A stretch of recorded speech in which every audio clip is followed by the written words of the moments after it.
જય હિન્દ વિદ્યાર્થી મિત્રો, ધોરણ 12 ગાલા અસાઇનમેન્ટ પેપર સોલ્યુશન ભૂગોળનું આજે આ વિડીયોમાં જોવાના છીએ. તો પેપર નંબર 1 છે, તેમાં વિભાગ એની વાત કરીએ તો નીચેનામાંથી કયું તત્વ પ્રાકૃતિક પર્યાવરણનું નથી? તો કે પરિવહન.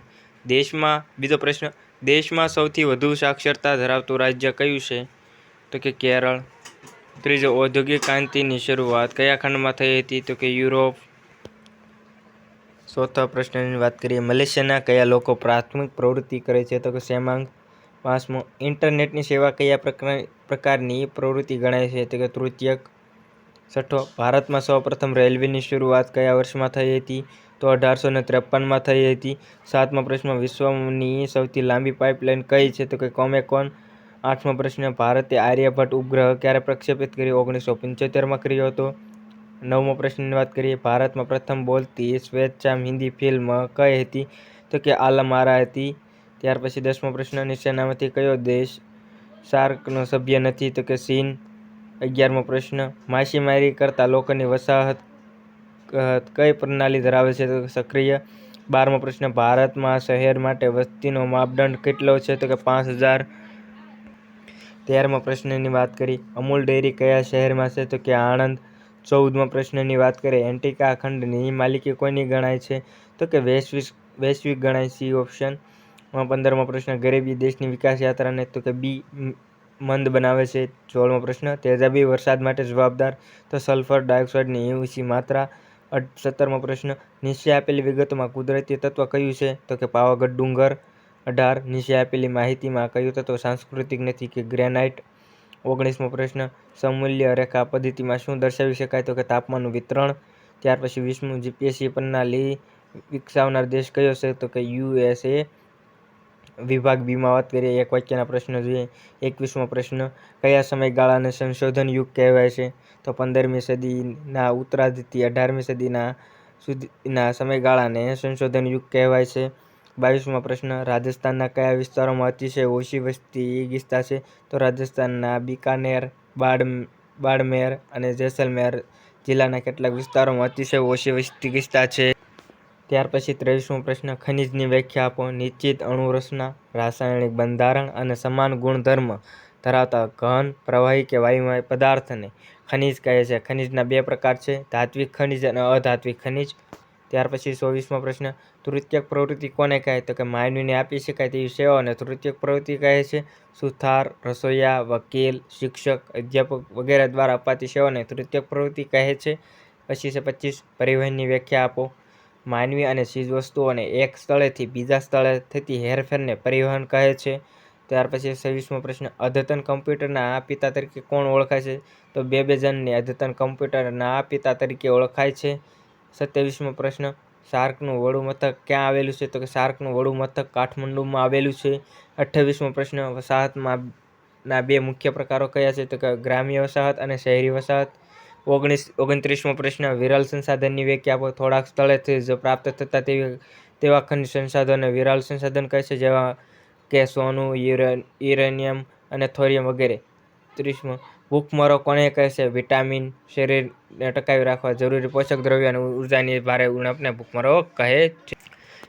વિભાગ સીમાં વાત કરીએ, નીચે આપેલા પ્રશ્નોના સંક્ષિપ્તમાં જવાબ આપવાના છે. દરેકના 2 ગુણો છે. તો એમાં 31મો પ્રશ્ન વાત કરી, ભારતના ભાષાકીય માળખાનો ખ્યાલ આપો. ભારતમાં હિન્દી સૌથી વધુ બોલાતી ભાષા છે. બીજા ક્રમે બંગાળી ભાષા આવે છે. અંગ્રેજી ઉપરાંત 22 ભાષાઓ રાજ્ય માન્ય ભાષા છે. ગુજરાતી ભાષા દેશમાં 7મું સ્થાન ધરાવે છે. ભાષાનો રાષ્ટ્ર અને રાષ્ટ્રીયતા સાથે ગાઢ અને ભાવનાત્મક સંબંધ છે. ભારતમાં તેલુગુ, મરાઠી, તમિલ, કન્નડ, મલયાલમ, ઉડિયા, પંજાબી, અસમી, સિંધુ, મણિપુરી વગેરે ભાષાઓ બોલાય છે. 32મો, ખનન એટલે શું? તેના પ્રકારો લખો.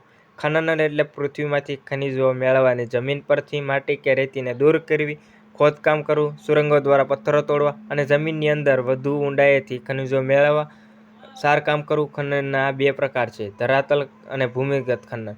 ધરાતલ ખનન વધુ સરળ, સુરક્ષિત અને પ્રમાણમાં ઓછું ખર્ચાળ છે. જો ખનિજો પૃથ્વીની સપાટી ઉપર વધારે ઊંડાઈએ હોય છે, ત્યારે ભૂમિગત ખનન વિધિનો ઉપયોગ કરવો પડે છે અને મુશ્કેલ છે અને અસુરક્ષિત અને ખર્ચાળ છે.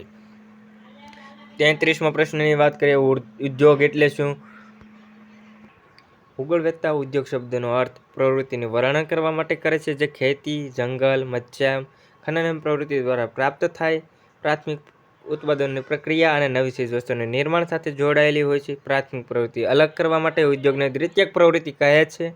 ત્યાર પછી 34 ઇન્ફોર્મેશન ટેકનોલોજીનો અર્થ શું છે? ઇન્ફોર્મેશન ટેકનોલોજી આઈટી એટલે કે માહિતીનું સંયોજન, પ્રોસેસિંગ, માહિતીનો મોટા પાયે સંગ્રહ અને પ્રસારણમાં સહાયભૂત સાધનો, ઊંચી સેવાઓની પ્રવૃત્તિનું સ્થાનિક તંત્ર તેની જાળવણીમાં છુપાયેલું છે. તે ઘણા પ્રકારની તકનીકોનું સંયુક્ત સ્વરૂપ છે. તેમાં સૂક્ષ્મ ઇલેક્ટ્રોનિક્સ, કમ્પ્યુટરના હાર્ડવેર અને સોફ્ટવેર, સંદેશાવ્યવહારનું પ્રસારણ અને ઓપ્ટિક, ઇલેક્ટ્રોનિક વગેરેનો સમાવેશ થાય છે. 35મો પ્રશ્નની વાત કરીએ, ભારતમાં શહેરી વસાહત માટે માપદંડો કયા કયા છે? તો કે ભારતમાં શહેરી વસાહત માટેના માપદંડો નીચે પ્રમાણે છે. કુલ જનસંખ્યા 5000થી વધુ હોય છે. વસ્તી વિસ્તાર પ્રત્યેક 100 કિમી દીઠ 400થી વધુ હોય છે. કામ કરનાર લોકોની 15થી વધુ પુરુષો બિનખેતીય આર્થિક પ્રવૃત્તિ સાથે સંકળાયેલા હોય છે. સંસાધન એટલે શું? તો કે પૃથ્વી ઉપર મળી આવતા કુદરતી પદાર્થો કે જેનો ઉપયોગ માનવીએ પોતાના વિકાસ માટે કર્યો હોય એવા પદાર્થોને સંસાધન કહે છે. તેમાં અજૈવિક અને જૈવિક તત્વોનો સમાવેશ છે. પારિવારિક સંસાધન, રાષ્ટ્રીય સંસાધન, વૈશ્વિક સંસાધન, પુનઃપ્રાપ્ય, પુનઃઅપ્રાપ્ય, વિરલ, એકલ, સર્વસુલભ, સામાન્ય સુલભ, સંભવિત, અશાત વગેરે સંસાધનના પ્રકાર છે. કમ્પ્યુટરમાં આવતા હાર્ડવેરના કયા કયા ઉપકરણોનો સમાવેશ થાય છે? Keyboard, mouse, monitor, printer, processing unit, pen drive વગેરે કમ્પ્યુટરમાં આવતા હાર્ડવેરના ઉપકરણો છે. 38 જીએસઆઈનો ટૂંકમાં પરિચય આપો. જીએસઆઈ એટલે કે જિયોગ્રાફિક ઇન્ફોર્મેશન સિસ્ટમ એ કમ્પ્યુટર એ પ્રણાલી છે કે જેની મદદથી વિવિધ સ્ત્રોત દ્વારા પ્રાપ્ત ભૌગોલિક માહિતી સંગ્રહ કરી તેમાં જરૂર મુજબ પ્રક્રિયા કરી પ્રસ્તુતિકરણ કરવામાં આવે છે. જીએસઆઈ આવી માહિતી નકશા પર પ્રદર્શિત કરે છે. જીએસઆઈનો પ્રથમ ઉપયોગ 1968માં રોજર ટોમલિન્સન દ્વારા કરવામાં આવ્યો હતો. જીએસઆઈમાં વિવિધ સ્તરની ક્ષેત્રીય માહિતીમાં અવલોકન ને સંગ્રહ કરવામાં આવે છે. 39મો પ્રશ્નની વાત કરીએ, પ્રવાહ આલેખની લાક્ષણિકતા. આંકડામાં ઘણું વૈવિધ્ય હોય છે. પ્રવાહ કે ફ્લો શબ્દ ગતિ એ માત્રાનું સૂચન કરે છે. વ્યક્તિઓએ વસ્તુઓની આંતરપ્રદેશીય હેરફેર સૂચવતા આંકડા, ફ્લો અને આલેખ દ્વારા દર્શાવી શકાય છે. પ્રવાહ આલેખની લાક્ષણિકતા નીચે મુજબ છે. આંકડાઓમાં ઘણું વૈવિધ્ય હોય છે. માનવી કે વસ્તુઓની હેરફેર વિવિધ પ્રદેશો પર થાય છે તે અંગેના આંકડા બે લક્ષણો ધરાવે છે: હેરફેરની દિશા અને વ્યક્તિ કે વસ્તુઓની સંખ્યા. ઉપરની બંને વિગતો એકસાથે દર્શાવવા માટે જે તે પ્રદેશનો નકશો હોવો જરૂરી છે. વિવિધ સ્થળોને નકશામાં પરસ્પર સાંકળી લેવા માટે રેખાનો ઉપયોગ થાય છે. આંકડાની બહુલતા પ્રમાણે નિશ્ચિત પ્રમાણમાપને અનુલક્ષીને રેખાઓની સંખ્યા નક્કી કરવામાં આવે છે અને તેની સંખ્યામાં રેખાઓને દોરીને સ્થળોને પરસ્પર જોડવામાં આવે છે. જ્યાં વધારે અવરજવર હોય ત્યાં બે સ્થળોની વચ્ચે રેખાઓની સંખ્યા વધારે થાય છે. જ્યાં ઓછી અવરજવર હશે ત્યાં બે સ્થળો વચ્ચે રેખાઓની સંખ્યા ઓછી થશે.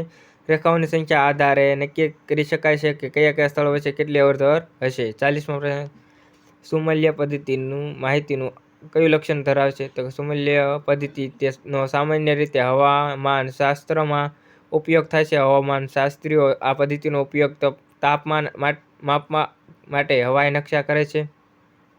સમુલ્ય પદ્ધતિની લાક્ષણિકતા નીચે મુજબ છે. તે અક્ષાંતરની સાથે હેરફેર કરે છે પણ તે સમાંતર નથી. મોટેભાગે તાપમાનની રેખા દોરવા માટે વપરાય છે. સમુલ્ય પદ્ધતિમાં રેખા ક્યારેક પાણીમાં વૈવિધ્યસર આબોહવાની સ્થિતિ કારણે વળાંક લે છે. સમુલ્ય પદ્ધતિ સમાન તાપમાન સાથે બિંદુ જોડાય છે. તો આજનો વિડીયો આટલો જ. વિભાગ ડી અને ઈનો આપણે નેક્સ્ટ વિડીયોમાં મૂકશું.